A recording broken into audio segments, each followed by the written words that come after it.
오라 우리가 여호와께 노래하며 우리의 구원의 반석을 향하여 즐거이 외치자. 우리가 감사함으로 그 앞에 시를 지어 즐거이 그를 노래하자. 여호와는 크신 하나님이시요 모든 신들보다 크신 왕이시기 때문이로다. 땅의 깊은 곳이 그의 손 안에 있으며 산들의 높은 곳도 그의 것이로다.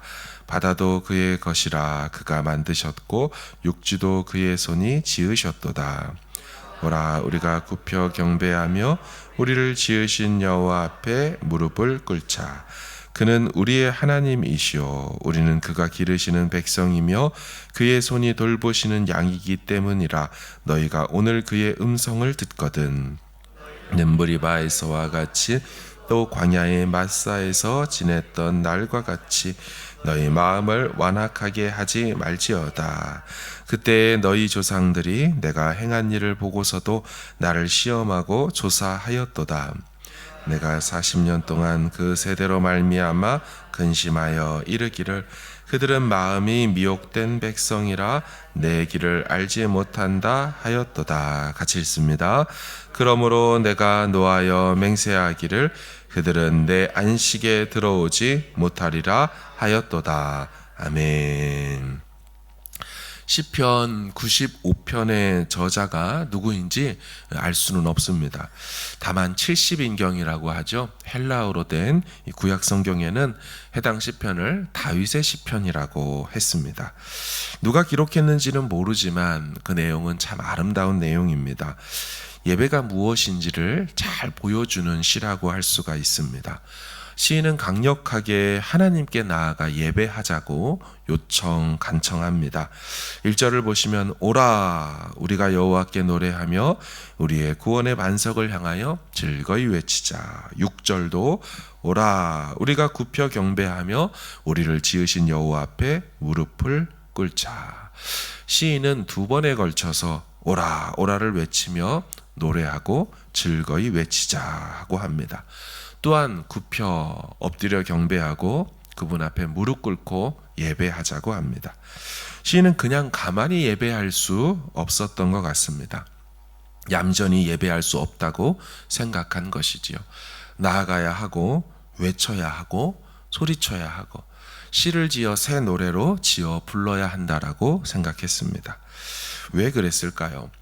시인이 부르고 외치는 대상인 여호와 하나님에 대한 이 시인의 표현을 보면 그 이유를 알 수 있을 것 같습니다. 시인은 그분을 구원의 반석이라고 외쳐 불렀습니다. 근데 이 구원의 반석이라는 표현은 특정 문맥에서 등장하는 하나님에 대한 표현입니다. 바로 전투와 전쟁 문맥에서 하나님을 승리하시는 신적 용사 되시는 하나님을 가리킬 때 구원의 반석이라고 합니다. 그래서 다른 시편들을 보면 똑같은 구원의 반석이라는 표현이 나올 때 연이어 나오는 하나님에 대한 표현이 방패, 피할 바위, 산성과 요새 이런 전쟁에 등장하는 지형 지물과 이런 것들과 함께 등장하며 하나님을 구원의 반석이다, 신적 용사시다 이렇게 표현합니다. 따라서 시인은 하나님이 전쟁에서 우리를 승리케 하시는 분, 우리를 전쟁에서 위기에서 건져내 주시는 분 이렇게 인식한 거죠. 또한 외치다라고 표현하는 것이 나오지요. 그것도 이 표현도 그냥 외침이 아니라 승리를 외치다라는 히브리어 뜻을 갖고 있습니다. 따라서 시인은 전쟁 중에 위기 중에 자신들을 백성들을 건져내신 신적 용사되어 싸워주신 하나님을 바라보며 가만히 있을 수 없다는 겁니다. 구원받은 자들이 자신을 구원하신 분에게 마땅히 소리치며 즐거이 함성으로 반응해야 한다라는 거죠. 예배자의 모습이 이러해야 함을 보게 됩니다. 진정 구원받은 백성들은 예배 때 가만히 있을 수가 없습니다. 죄와 사망에서 또 악한 본성에서 죄악에 빠져 소망 없는 우리였는데 그런 우리를 구원하신 하나님께 우리는 가만히 있을 수가 없다는 것이죠. 내가 감옥에 있었어야 했는데 내가 죄악 세슬에 묶여 있어야 되고 그래서 바깥을 볼 수 없고 빛으로 세상 밖으로 나올 수가 없는 게 나였는데 그분이 오셔서 죄의 결과라는 간수, 또한 사망이라는 감옥에서 나를 건져내셨다. 그래서 내가 세상 밖으로 나와 살게 되었다. 자유를 얻게 되었다. 이 당사자는 가만히 있을 수가 없는 것입니다. 사랑하는 여러분, 이런 의미에서 우리 예배는 항상 기쁨의 소리로, 즐거운 소리로 가득해야 할 줄로 믿습니다. 참으로 구원받은 백성들이 가득한 그런 예배의 현장이 되어야 하는 거죠. 때로 TV나 방송을 보다 보면 경쟁과 서바이벌 프로그램을 거기에서 이제 서로 2명, 3명, 여러 명이 이 컴피티션, 경쟁을 하는 걸 봅니다. 그러다가 누구는 떨어지고 누구는 올라가게 되면 이 참가자들이 어쩔 줄 몰라 기뻐하는 걸 보게 되죠. 둘 중에 한 명만 최후 1인이 되어 우승이 된다라고 할 때 자신의 이름이 호명되어 당신이 1등입니다, 우승했습니다 하면 그 당사자가 눈물을 흘리면서 발짝발짝 뜁니다. 전 세계 곳곳에서 하고 있는 무슨 갓 탤런트라는 경연 프로그램을 아실 겁니다.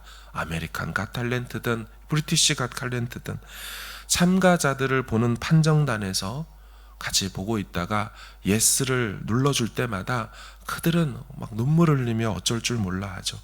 그러다가 어느 참가자에게 판정단이 한 번밖에 쓸 수 없는 골든 부저를 누르게 되면 하늘에서 금가루 반짝이들이 막 떨어져 나오며 모여있던 수천 명이 벌떡 일어나 한 번에 곧바로 준결승에 진출하는 첫 번째 그 참가자들을 향하여 박수와 연호를 외쳐주게 됩니다. 그리고 함께 지켜보는 참가자의 가족들은 너나 할 것 없이 참가자에게 또 무대 위로 뛰어 올라가 그를 끌어안아주고 같이 눈물을 뚝뚝 흘리는 걸 보게 되죠. 저는 그런 장면을 보면서 감동을 받으면서도 내가 드리는 예배, 우리가 드리는 예배가 바로 이런 모습이 되어야 하지 않나, 이런 생각이 든다라는 겁니다. 우리가 대한민국이 16강과 8강, 4강 월드컵에 이런 거 올라갈 때마다 여러분 골 넣는 선수들을 보며 우리가 박수 쳐주고 기뻐하고 대단하다, 대한민국 축구 많이 성장했다, 이런 말 하지 않습니까? 그것과 비교도 안 되죠. 사탄과 마귀를 다 무찌르고 죄와 죄의 결과들, 사망과 권세를 다 파괴시키시고 우리 앞에 떡하니 나타난 신적 용사, 구원의 용사 되시는 여호와를 대할 때 어찌 우리가 가만히 나아갈 수가 있겠습니까? 그보다 더 큰 함성과 기쁨으로 즐거이 외치면서 예배해야 하는 것이지요. 우리의 찬양 인도자가 찬양을 부르면서 선포하지 않습니까? 하나님의 일하심을 할렐루야라고 외치며 우리 다 같이 하나님께 예배함으로 나아갑시다 할 때 우리는 다 같이 함성과 큰 박수로 그분 여호와께 즐거이 예배해야 할 줄로 믿습니다. 우리가 그날, 그 재림의 마지막 날, 사망 권세가 완전히 패배하고 지옥 불못에 던져지는 그날에 최후의 그 온전한 함성을 지르겠지만 이 땅에서 예배 시간이 무엇이겠습니까? 바로 그날을 바라보며 이미 초림으로 십자가에서 이루신 뱀의 머리를 상하게 하신, 원수의 머리를 부서뜨리신 그 승리를 기억하며 기쁨으로 매주 순간순간 예배로 나아가야 할 줄로 믿습니다. 이어서 시인은요, 전쟁에서 이기신 왕이신 신적 용사이신 하나님 여호와를 찬송하면서도 동시에 그 구원 이후에도 자신들을 돌보시는 왕을 기억합니다. 7절을 보시면 그는 우리의 하나님이시요 우리는 그가 기르시는 백성이며 그의 손이 돌보시는 양이기 때문이라. 아멘. 무슨 말입니까? 우리는 그의 기르시는 백성이고 돌보시는 양이라고 한다면, 우리가 양이라고 한다면 그분은 누구로 인정하는 겁니까? 목자로 인정하는 것이죠. 여러분 구약에서 목자라는 표현은요, 정말로 그 대상이 목자인 경우도 있지만 왕의 또 다른 비유의 표현입니다. 주권자와 군주라는 표현을 구약에 즐겨 사용하는 표현이 목자라고 표현을 하는 겁니다. 왜냐하면 왕이 하는 일이 바로 자기 백성들을 목자가 양을 돌보듯이 돌보고 인도하고 먹이고 살피는 일이기 때문이죠. 하나님 여호와는 구원만 해낸 분이 아니라는 겁니다. 구원 이후의 삶도 책임지고 돌보고 기르시는 분이라는 거죠. 그래서 시인은 목자 대신 왕을 찬양한다라는 겁니다. 이렇게 시인이 구원을 이루시고 구원 이후까지 돌보시고 책임지시는 분에게 오라고 우리가 즐거이 외치고 노래 부르고 엎드려 무릎 꿇고 예배하자고 한 후에 한 장면이 펼쳐집니다. 저는 이 장면이 예배를 예배되게 하는 장면이라고 생각하는데요. 바로 그것은 자신들을 구원하신 하나님 여호와께 대한 찬양 경배 뒤에 그 하나님이 살아계셔서 그들의 예배에 반응하시고 만나주시는 장면이 함께 기록되어 있다는 겁니다. 8절 이하가 바로 예언자를 통해 하나님께서 그들의 예배에 말씀으로 반응해 주시는 장면입니다. 주어가 나오는데요. 나 여호와 하나님으로 나오죠. 9절을 보시면 내가 행한 일을 혹은 나를, 10절을 보시면 내가 40년 동안, 11절을 보시면 내가 내 안식에, 내가라는 1인칭으로 하나님이 말씀해 주는 장면이죠. 얼마나 아름다운 예배의 장면입니까? 백성들은 예배로 찬양과 경배로 나아가고 그들의 하나님은 말씀으로 그들에게 반응해 주시고 멀리서 듣고만 계시는 하나님이 아니라 친히 그 예배 현장에 말씀으로 찾아와 주시는 하나님이십니다. 여러분, 예배는 쌍방간에 이루어지는 사건이죠. 땅에서 하늘로, 하늘에서 땅으로 올려드리고 받으시고 반응하시는 영적 사건이 바로 예배인 것입니다. 그런데 반응하시는 하나님의 말씀의 내용이 무엇입니까?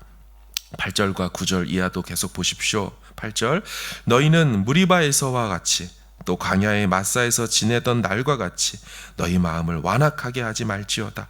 그때 너희 조상들이 내가 행한 일을 보고서도 나를 시험하고 조사하였도다. 10절 11절 다 얘기가 나오는데요. 여러분, 이게 무슨 말이고 무슨 내용입니까? 한마디로 말하면 과거를 기억하라는 내용이죠. 너희 조상들과 같이 반복되는 실수를 하지 말라는 얘기입니다. 여러분, 이게 부정적으로 명령하지만 긍정적인 표현으로 바꿔 한다면 어떤 뜻이 됩니까? 지금처럼 나를 잊지 말아라 이거죠. 과거에 너희 조상들이 나를 잊었고 나를 버렸고 나를 왕대접하지 않았고 내게 예배하지 않았는데 지금 너희들은 나를 왕으로 인정하고 또 내게 예배하고 경배하고 있지 않냐?